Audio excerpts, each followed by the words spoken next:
You have questions? We have answers. Welcome to the Therapist Question Box with your host, Miss Lindsay Schiss.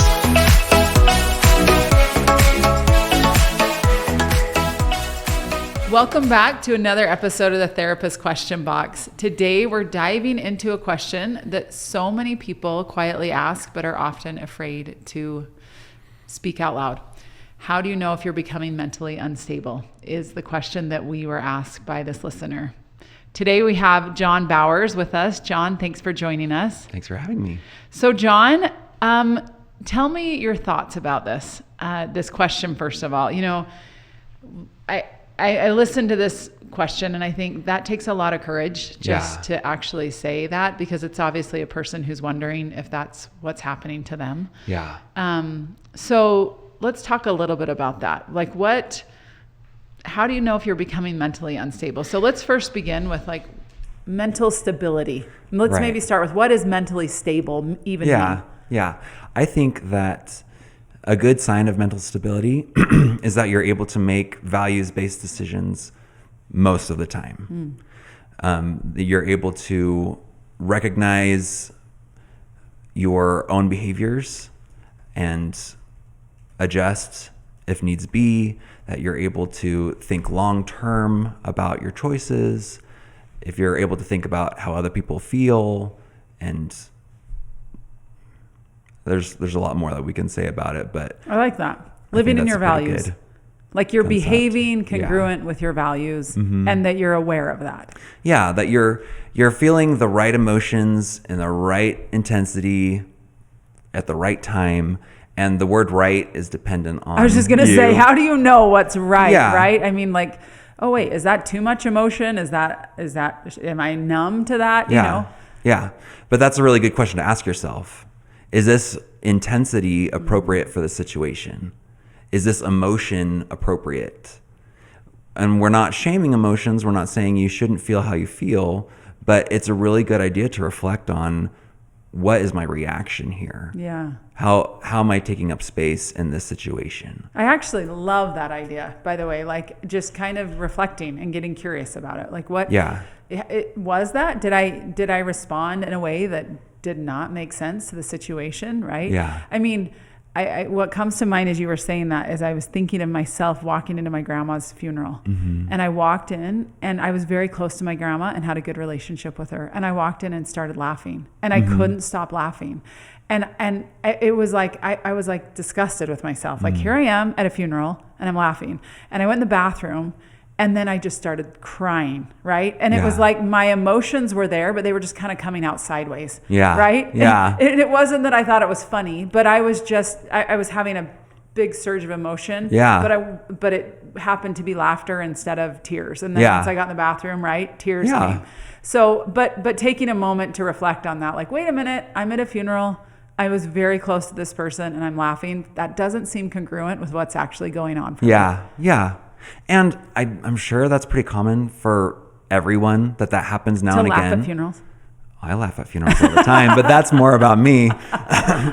We can talk about that later, John. I'm fine with that. But just big emotions. Is that what you're saying? Well, if you have a pattern of having these big, inappropriate emotional reactions, then okay, that's good information for us to have. Sometimes we're confused by our emotions, which is not the same thing as being mentally unstable. Okay. But good. So we're talking about what mental stability is. How would you define mental instability then? That's a really good question. And I think we need to be really delicate about this subject. Throughout time, there's been abuse of that term to control people or to silence people. And 50 years ago, psychotherapy was for crazy people. And there was this big stigma around going to get psychological help.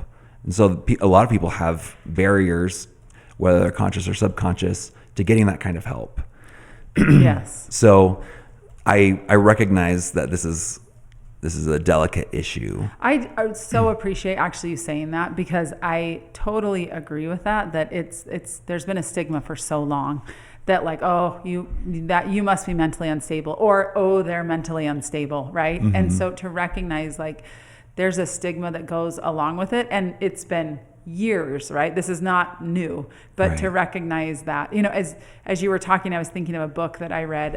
It's called The Woman They Could Not Silence. I read that book too. Did you? Yeah. What did you think? It was crazy, but it was like so important. So important, right? Yeah. I mean, talking about that, you know, because this woman had a strong opinion, she had values that mattered to her, and Right. what was she deemed? I mean, it was a long time ago, but that she was mentally unstable, that something was wrong with her. Yeah. Right? She was institutionalized. She was institutionalized. I mean, it was a long time ago. I should look it up when it was. But yeah, we have over time said, oh, that equals mental instability, right? Yeah. She just had a really strong opinion Yeah. as a woman when that really didn't happen, Right. right? So I appreciate that there's a historical context to talk about as well. Yeah, yeah. And again, with mental instability, it's kind of a broad definition. And so, like with most things, there's a spectrum of what that could really mean. With my clinical work, signs that I have identified are delusions of grandeur. So thinking that I am far more That's also a song. influential, or What is that song? Delusions of Grandeur. It's a Disney song. well, it's also in a musical. What is it? Oh no, It's from Wicked. I'm like, okay, Yeah. that's what Yeah, it is. yeah. Delusions of Grandeur. I'm like, I've heard that before. Yeah, Okay, we'll go yeah. back. Tell me about Delusions of Grandeur. Yeah, so that's a fancy way of saying that your sense of self is dramatically more elevated than it typically is or makes sense. So we're talking about people thinking that they're the smartest person in the world. They're thinking that they're God or God-like, that they're capable of doing these really insanely impossible things. Which is different than just like this elevated ego. Right, yes, yeah. Okay, great. So that's one of the ways. Yeah, and delusions in general. So a delusion is essentially believing something that isn't true to an intense degree or a very abnormal degree. Okay. So it's different than kind of having some misconceptions about things. It's the government is spying on me, or their aliens have a microchip in my teeth, and these are things that I've heard. Yeah, So like yeah. there's delusions can manifest in a bunch of different ways. Okay. So delusions are one way to consider, like, okay, there might be a problem Yeah, here. yeah. Similarly, hallucinations. Hallucinations can be caused by all sorts of things. So it's not necessarily a mental illness, but seeing things or hearing things that aren't there, and you can have other people verify. You know, as you were talking, I thought that's a really important piece of this, is that, you know, you're having somebody else say, wait a minute. Yeah. Wait, do you really think there's a chip in your tooth from an alien? Yeah. Like having some, that we can bounce things off each other is really important. I think one of the ways that this can happen is when we're talking about mental instability is when people become isolated. Yeah. Yeah. Right? So as you're talking, I think, how important is it that we stay connected to each other to For keep sure. ourselves in a mentally stable place? Yeah. And something I was going to bring up later, but this ties in really well now, that for a lot of assessments, you have close family members fill out a history or fill out observations. And you need to have someone that is trustworthy, who is safe, but who knows you. And a lot of times when you're mentally unstable, you don't recognize it. Yes. A big thing about schizophrenia or psychosis, which is basically a break from reality, is that it's your reality. Like you literally believe that this is real, this is happening, this is true, whatever. And if other people around you are seeing something dramatically different or seeing things as they really are, then if they're people that are safe and trustworthy, then you can get that kind of feedback and recognize, okay, I do need to get some help for this. Yes. I think that is so key to all of this, is trusted people in your life that you can say, okay, I've had this hard thing happen. I've had, right, or whatever has been the catalyst for it. But do you recognize something in me, or has something changed? Right. And the willingness to ask those questions. Yeah. And then having trusted people that can be honest with you. Because that's the key. If they're not willing to be honest, then it doesn't matter. Yeah. You know, and as we're talking about that, you know, a question that comes to my mind is there often a catalyst or maybe an event that triggers some of this type of unstable behavior? Yeah, there often is. Trauma obviously can kind of pull the trigger on a loaded gun if you've got some genetic predispositions to things. But yeah, if your nervous system experiences a big shock and it's trying to keep you safe, then it's going to see threats where there may not be threats. Yes. Or it can lead to dissociation, which is, again, kind of a break from reality, a distancing from your lived experiences. So an everyday example of that would be you're driving home from work and you get home and you're like, oh, I was on autopilot and I got here. By the way, by that myself. happens all the time to me. Yeah. Does that happen to you? Yeah, it's a very common experience. Yeah. So that is a lot less distressing. Sorry. It's a lot less distressing, right?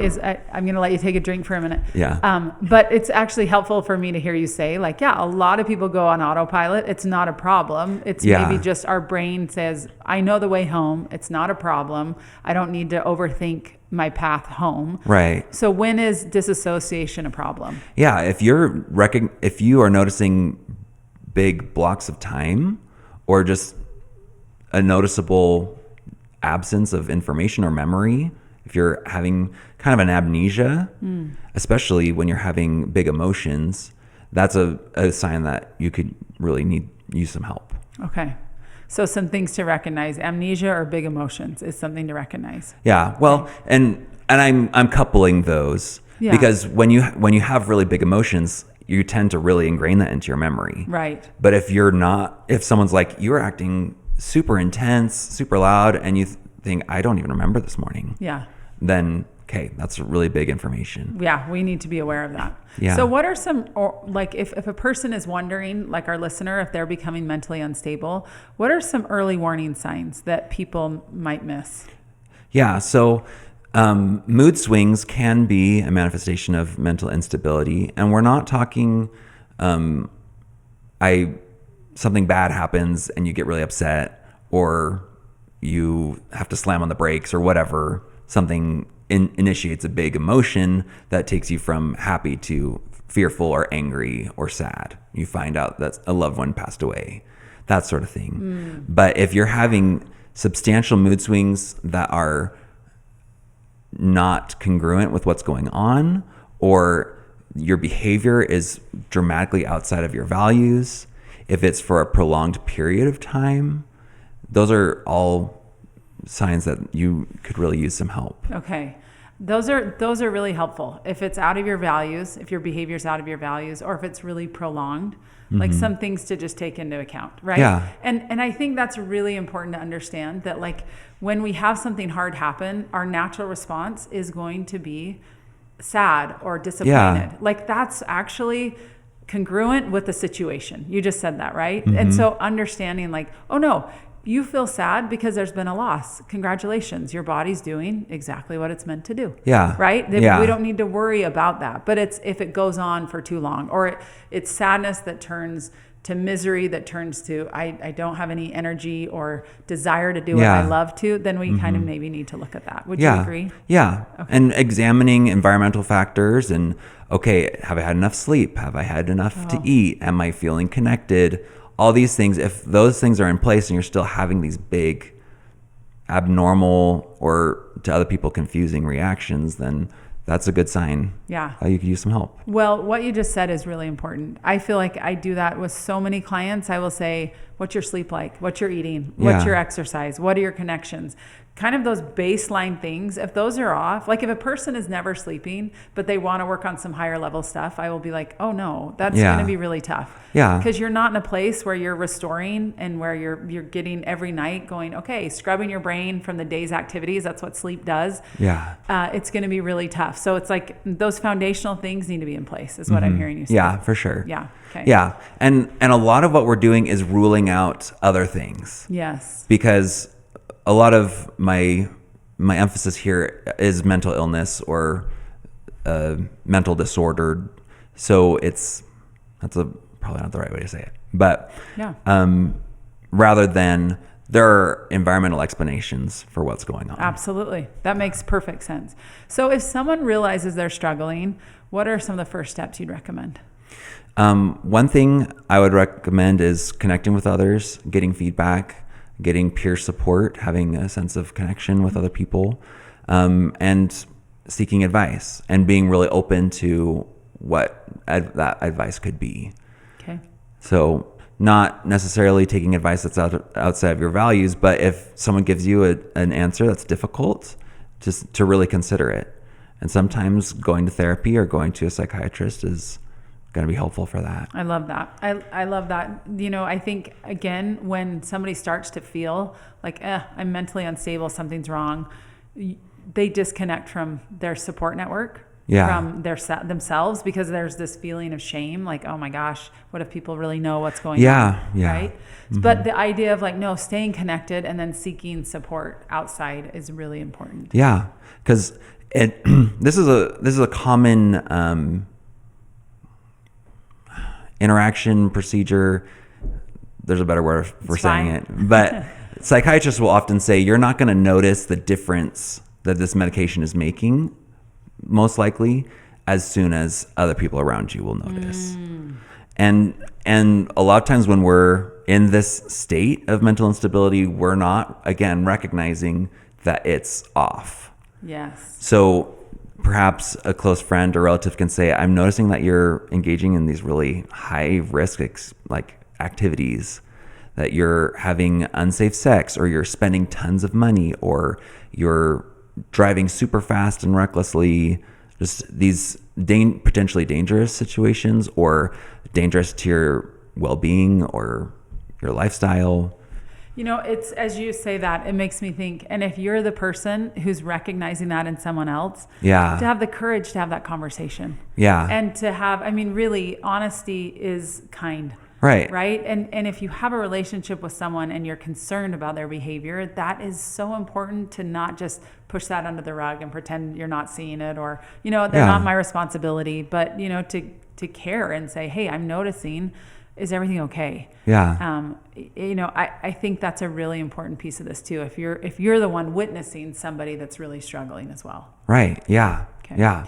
So is there anything that that are myths that you wish more people understood about mental instability? I think one thing is that this is not necessarily going to be this person's entire life. Amen. Can you say that again? This experience of mental instability is not going to be this person's entire life. It's not going to be who they are forever. You know what? The reason I had you say that again is I think that in and of itself, if you were just to say that with a period, that brings so much hope to people. Yeah. Like, this is a moment in time. This is not defining your entire life. This hard moment, this isn't who you are. This is a moment that's really hard. And it makes sense. And you're going to get through it, and you're going to come out on the other side. But it's a moment in time. I think that perspective is massive. Yeah. So thank you. Is there anything else besides that? I kind of interrupted your train of thought. I apologize. Well, we're going to try and get the train back. Trying to find it. John, I know you always can. So is there any preventative practices that you would say are helpful that keep a person in a mentally stable position? I mean, things that we've already talked about, exercise, sleep, connection with other people. I think having a connection with nature, being in tune with your body, and being accepting of sensations that come.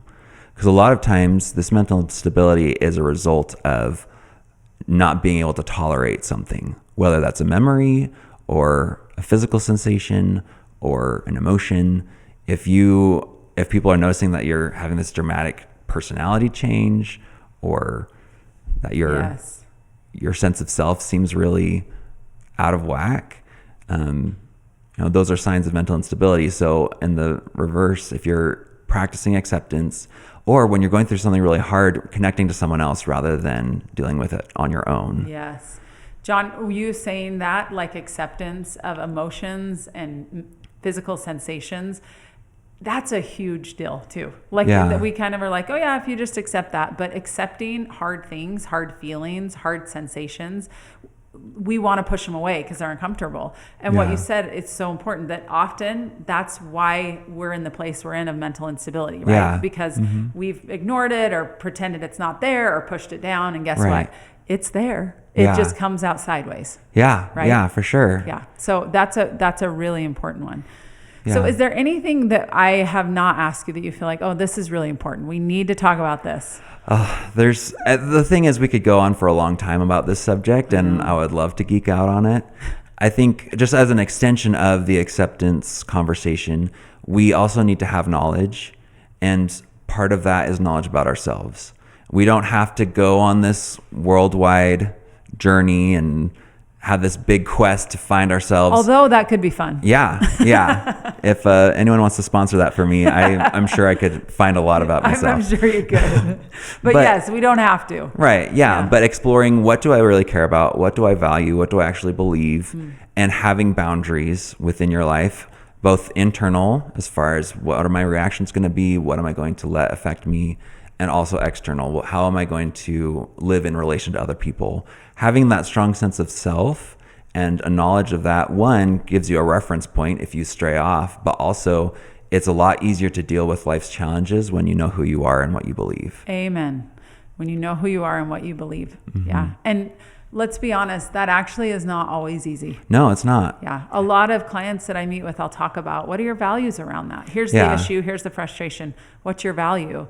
And really digging down of like, no, not what you've been told or what society has said or what religious organization has said. What matters to you? Yeah. And really getting clear on that. It sometimes takes some time. Yeah, and help. Yes. So I think a measure of prevention could be going to get help before things get really bad. Yes. If you notice that you're not eating or you're losing pleasure in the things that you would used to enjoy, or you're not bathing, or you're isolating, okay, there's some kind of shift where I'm not taking care of myself and there's a mental block there.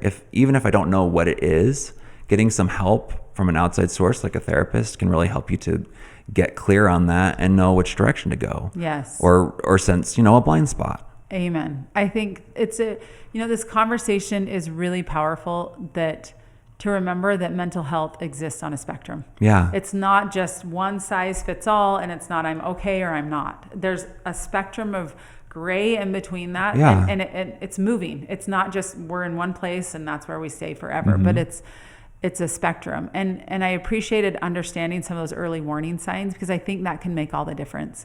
It's just awareness of self and hoping you have a trusted other. Right. Somebody in your life that can say, is it a therapist, a friend, a spouse that can say, you know what, something's going on. You used to love to do this activity. Yeah. And now you don't seem to even care about it. What's going on? And again, if you're that person, having the courage to have that conversation with somebody that's struggling. Yeah, it's not kind to be unclear. Amen. So you can do so with a lot of love and compassion. And if you really love someone, then you're going to try and help them. And you're going to have that hard conversation. Yeah. Yeah. Excellent. Well, John, thanks so much for joining us today and sharing your thoughts and expertise. Always so happy to have you on the show. And I wanted to remind our guests that Therapy Utah has therapists that have immediate openings. I know that. But also, if things feel like they are in crisis, that their 988 is the suicide prevention line and crisis line. And to remember that reaching out it's not weakness, but it's courage, and a really important reminder. So thank you again for tuning in. And until next time, take care.